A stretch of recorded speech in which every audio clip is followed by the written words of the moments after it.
Hablando de estos temas de inseguridad, estos días le hemos platicado sobre la percepción de inseguridad que tienen los empresarios de American Chamber y hoy se encuentra con nosotros José Guillermo Sosaya, presidente de la American Chamber. José, muchas gracias por acompañarnos esta noche. De manera general, con las empresas que están afiliadas a la American Chamber, ¿cómo perciben a México con el actual clima de violencia? ¿Sigue siendo México o es México un país atractivo? ¿Es la primera opción, digamos, en América Latina? Yo diría que México es un país atractivo, sigue siendo muy atractivo para la inversión extranjera.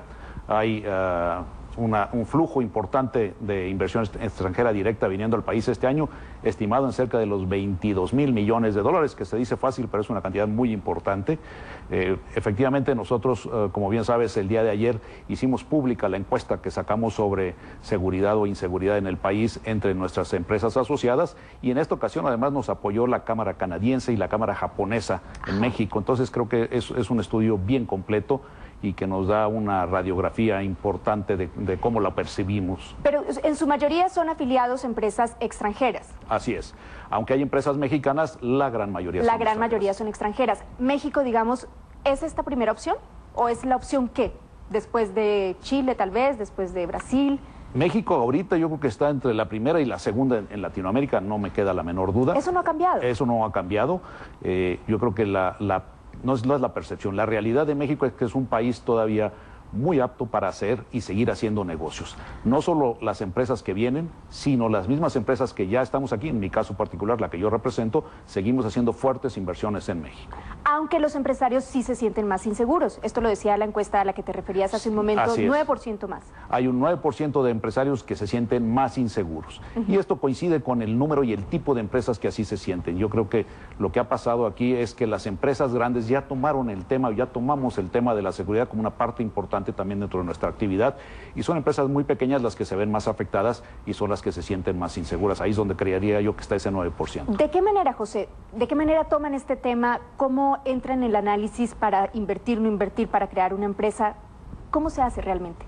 Bueno, tú tienes que verificar cuál es tu costo de operar, y tu costo de operar incluyes también los costos de seguridad, ¿no?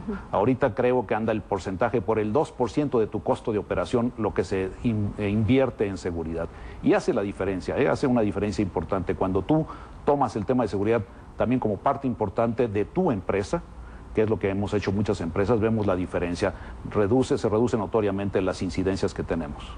¿Este costo de seguridad antes no existía o era menor? Era menor, o muchas veces no le poníamos la atención, era muy pequeño. Menos del 1%. Menos del 1%, sí. Ahora, José, dentro de este estudio al que te referías nuevamente, sí, hay una parte, es un mapa que ustedes manejan, donde dice cuál es la influencia de los cárteles mexicanos, y están los distintos cárteles: Tijuana, Juárez, la familia michoacana, y hay una parte que marcan como territorios en disputa.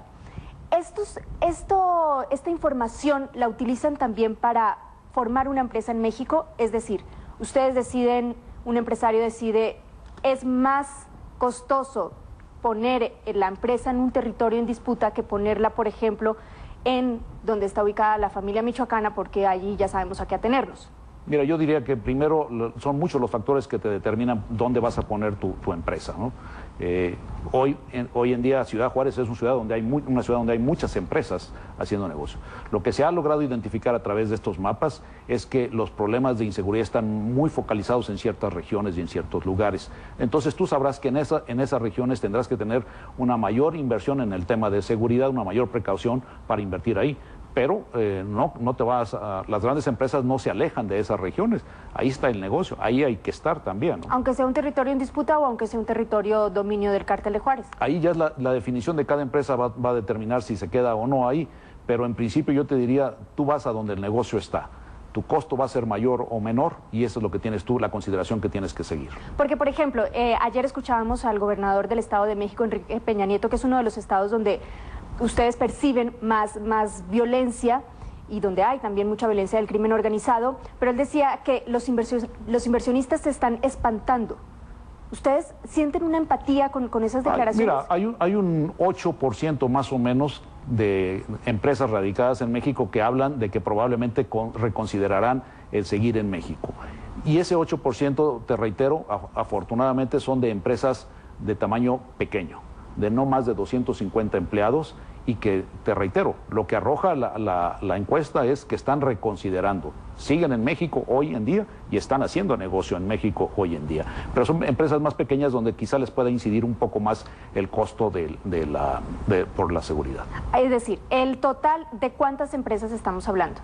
Bueno, la encuesta fue en 500 empresas. La Cámara tiene más de 1.500 empresas que son socios. O sea, de esas 1.500 empresas, ¿el 8% estaría reconsiderando retirarse de México? El 8% de los encuestados, de un universo de 500 encuestados, ¿no? Ese 8% que se detectó, que son los que pudieran estar considerando el retirarse de México y que, te reitero, coincide con empresas de tamaño pequeño. Porque la violencia o el crimen organizado llegó a estas empresas, ¿de qué forma? Aunque sean empresas pequeñas, ¿de qué manera llegó a ellas? Bueno, pueden estar sujetas a haber sufrido robos directamente, amenazas, extorsiones. Esos son formas comunes en las cuales se lo sufren. Justamente, José Guillermo Sosaya, la extorsión por el crimen organizado es la principal causa de seguridad interna de las empresas. ¿Cómo se da esta extorsión? Es decir, los grupos del crimen buscan al gerente, al presidente de la empresa, ¿qué es lo que le piden? ¿A cambio de qué? No, más bien son extorsiones que se dan a niveles más bajos dentro de las organizaciones de las empresas y, bueno, varía del tipo de empresa y de los tipos de productos, ¿no? Y esas son muy diversas fórmulas. A niveles más bajos, ¿cómo? Es decir, buscan a los empleados. Localmente algunos empleados, puede ser desde el mismo chofer de un camión, puede ser desde el administrador local de una pequeña planta. Ahí es donde puede estarse dando ese tipo de actividad. ¿Y se cobran las cuotas? ¿Cuál es la amenaza? ¿Se cobran las cuotas a cambio de...? Bueno, sería muy difícil, sobre todo para mí, el poderte dar una relación de cuáles son las diferentes formas y cómo se cobran, ¿no? Pero hay extorsiones económicas, desde luego, y hay extorsiones de que, bueno, hay que mover el camión por tal ruta o alguna situación de esa naturaleza, ¿no? José Guillermo, ¿cómo se están protegiendo? Bueno, concretamente cada empresa, te reitero, ya está tomando en su participación. La cuestión de la seguridad es de todos, ¿no? Y una coordinación bien importante con las autoridades. En el caso concreto nuestro, tenemos una coordinación ahora sí muy activa con las autoridades federales y con las autoridades estatales en algunos casos y municipales también, pero sobre todo las federales que nos están dando un gran apoyo actualmente.